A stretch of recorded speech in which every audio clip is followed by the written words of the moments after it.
नमस्कार दोस्तों, स्वागत करते हैं आपका आपकी आवाज में। जी हाँ दोस्तों, पश्चिम बंगाल में 294 सीटों में से किसको मिलेगी सबसे ज्यादा सीटें? एक एक करके 294 सीटों की और 2 मनोनीत सीटों यानी 292 सीटों पर चुनाव होंगे और 2 मनोनीत होगी। क्या तृणमूल कांग्रेस अपनी सरकार में बनी रहेगी या फिर बीजेपी अपना दमखम लोकसभा की तरह इस बार भी पश्चिम बंगाल में दिखा पाएगी? तमाम जानकारी अपडेट के लिए इस वीडियो को अंत तक देखिए, जिससे आपको पता चल जाएगा कि पश्चिम बंगाल में बनने जा रही है किसकी सरकार।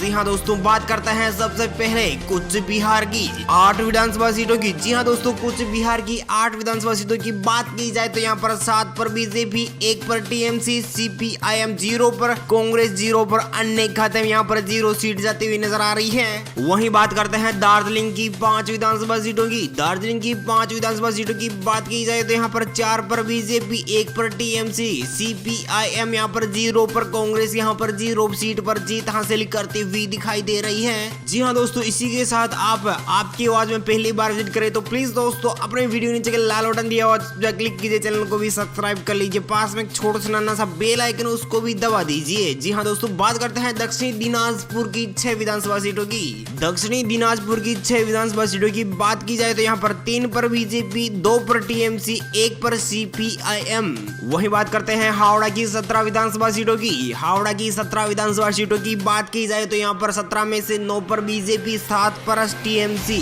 सीपीआईएम यहाँ पर 1 सीट पर, कांग्रेस यहाँ पर 0 सीट हासिल करती हुई नजर आ रही है। यहाँ पर सबसे बड़ी पार्टी उभर के आ रही है बीजेपी। बीजेपी को यहाँ पर सबसे ज्यादा 9 सीटें मिलती हुई नजर आ रही है। वहीं बात करते हैं हुगली की 18 विधानसभा सीटों की। हुगली की 18 विधानसभा सीटों की बात की जाए तो यहाँ पर 8 पर बीजेपी और टीएमसी यहाँ पर 8 सीटों पर जीत हासिल करते हुए नजर आ रही है। वहीं सीपीआईएम यहाँ पर 1 सीट पर, कांग्रेस यहाँ पर 1 सीट पर जीत पक्की करती हुई नजर आ रही है। वहीं बात करते हैं कोलकाता की 11 विधानसभा सीटों की। कोलकाता की 11 विधानसभा सीटों की बात की जाए तो यहाँ पर 4 पर बीजेपी, 6 पर टीएमसी, 1 पर सीपीआईएम और 1 पर कांग्रेस जीत हासिल करती हुई दिखाई दे रही है। वहीं बात करते हैं अलीपुरद्वार की 5 विधानसभा सीटों की।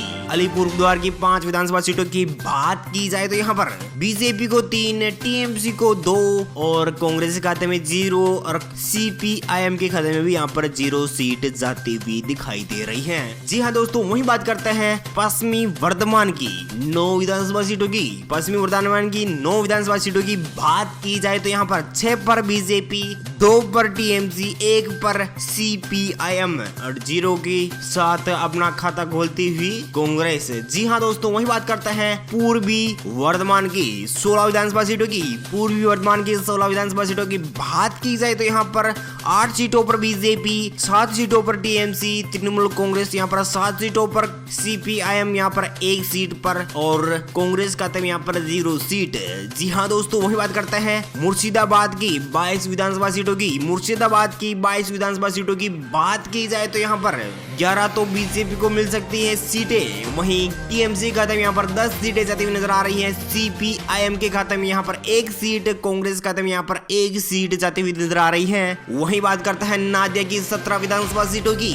नादिया की 17 विधानसभा सीटों की बात की जाए तो यहाँ पर 9 पर बीजेपी, 7 पर टीएमसी, 1 पर सीपीआईएम यहाँ पर सबसे बड़ी पार्टी उभर के आ रही है बीजेपी। बीजेपी को यहाँ पर 9 सीटें मिलती हुई नजर आ रही हैं और टीएमसी, तृणमूल कांग्रेस यहाँ पर अटकती भटकती नजर आ रही है। वही बात करते हैं मालदा की 12 विधानसभा सीटों की। मालदा की 12 विधानसभा सीटों में से 6 पर बीजेपी, 4 पर टीएमसी, 1 पर सीपीआईएम, 1 पर कांग्रेस जीत हासिल करती हुई नजर आ रही है। वही बात करते हैं पश्चिमी मिदनापुर की 15 विधानसभा सीटों की। जी हाँ दोस्तों, पश्चिमी मिदनापुर की 15 विधानसभा सीटों की बात की जाए तो यहाँ पर 15 में से 8 पर बीजेपी, 4 पर टीएमसी और 1 पर सीपीआईएम और कांग्रेस खाते में 1 सीट जाती हुई दिखाई दे रही है। वही बात करते हैं पूर्वी मिदनापुर की 16 विधानसभा सीटों की, पूरी मिदनापुर की 16 विधानसभा सीटों की बात की जाए तो यहाँ पर 9 पर बीजेपी, 6 पर टीएमसी और 1 पर सीपीआईएम को यहाँ पर 1 सीट मिलती हुई नजर आ रही है। कांग्रेस खाते में यहाँ पर 0 सीट जाती हुई दिखाई दे रही है। क्लिंगपोंग की 1 विधानसभा सीट है और 1 ही विधानसभा सीटों की, झारग्राम की 4 विधानसभा सीटों की बात की जाए तो यहाँ पर 4 में से 3 पर बीजेपी और 1 पर टीएमसी को यहाँ पर 1 सीट अपने खाते में करती हुई नजर आ रही है। जलपाईगुड़ी की, जी हाँ दोस्तों, जलपाईगुड़ी की 8 विधानसभा सीटें हैं, जिन 8 सीटों में से 7 पर बीजेपी, 1 पर टीएमसी, सीपीआई खाते में 0, कांग्रेस खाते में 0। वही बात करते हैं बीरभूम की 11 विधानसभा सीटों की। जी हाँ दोस्तों, बीरभूम की 11 विधानसभा सीटों की बात की जाए तो यहाँ पर 8 पर बीजेपी जीत हासिल करती हुई नजर आ रही है। वही टीएमसी यहाँ पर 1 सीट पर, सीपीआई यहाँ पर 1 सीट पर, कांग्रेस यहाँ पर 1 सीट पर अपना खाता खोलती हुई नजर आ रही है। और यहाँ पर सबसे बड़ी पार्टी उभर के आ सकती है बीजेपी यहाँ पर सबसे बड़ी पार्टी के रूप में 8 सीटें मिलती हुई नजर आ रही है। बांकुड़ा की 13 विधानसभा सीटों की बात की जाए तो बांकुड़ा की 13 विधानसभा सीटों में से 9 पर बीजेपी, टीएमसी 3 पर और सीपीआईएम के खाते में यहाँ पर 1 सीट जाती नजर आ रही है। वहीं 9 सीटें के साथ अब सबसे बड़ी पार्टी उभर के आ रही है बीजेपी यहाँ पर 9 सीटें मिलती हुई नजर आ रही है। उत्तर 24 परगना की 33 विधानसभा सीटों की बात की जाए तो यहाँ पर 21 पर बीजेपी, 11 पर टीएमसी, 1 पर सीपीएम, कांग्रेस खाते में यहाँ पर 0 सीट, अपने खाते में 0 सीट जाती हुई नजर आ रही है, यानी कांग्रेस के खाते में 0 सीट। और सबसे बड़ी पार्टी उभर के आ रही है जो उत्तर 24 परगना की सबसे बड़ी पार्टी उभर के आ सकती है बीजेपी, और सेकंड नंबर पे आ सकती है टीएमसी, यहाँ पर 11 सीटों के साथ आगे चल रही है। वहीं बात करते हैं पुरुलिया की 9 विधानसभा सीटों की। पुरुलिया की 9 विधानसभा सीटों की बात की जाए तो यहाँ पर 4 पर बीजेपी, 6 पर टीएमसी, सीपीआई के खाते में यहाँ पर 0 सीट और कांग्रेस खाते में यहाँ पर 0 सीट जाती हुई दिखाई दे रही है। उत्तरी दिनाजपुर की 9 विधानसभा सीटें, यहाँ पर 7 पर बीजेपी, 1 पर टीएमसी, सीपीआईएम के खाते में यहाँ पर 1 सीट जाती हुई नजर आ रही है। वही बात करते हैं दक्षिणी 24 परगना की 31 विधानसभा सीटों की।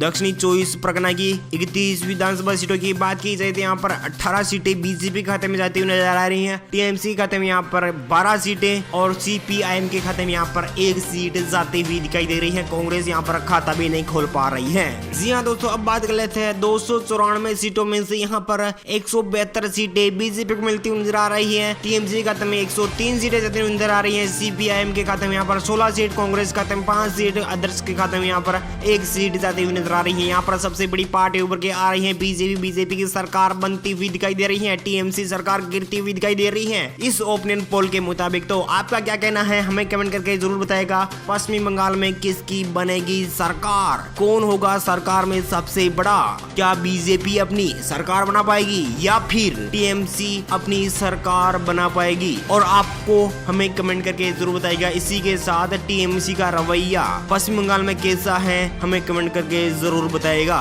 उम्मीद है जानकारी अपडेट आपको मिल गई होगी। प्लीज दोस्तों अपने वीडियो नीचे के लाल बटन दिया हुआ जिस पर क्लिक कीजिए, चैनल को भी सब्सक्राइब कर लीजिए, पास में एक छोटा सा नन्हा सा बेल आइकन उसको भी दबा दीजिए। Thank you, take care, goodbye, जय हिंद, जय भारत, जय किसान, वंदे मातरम।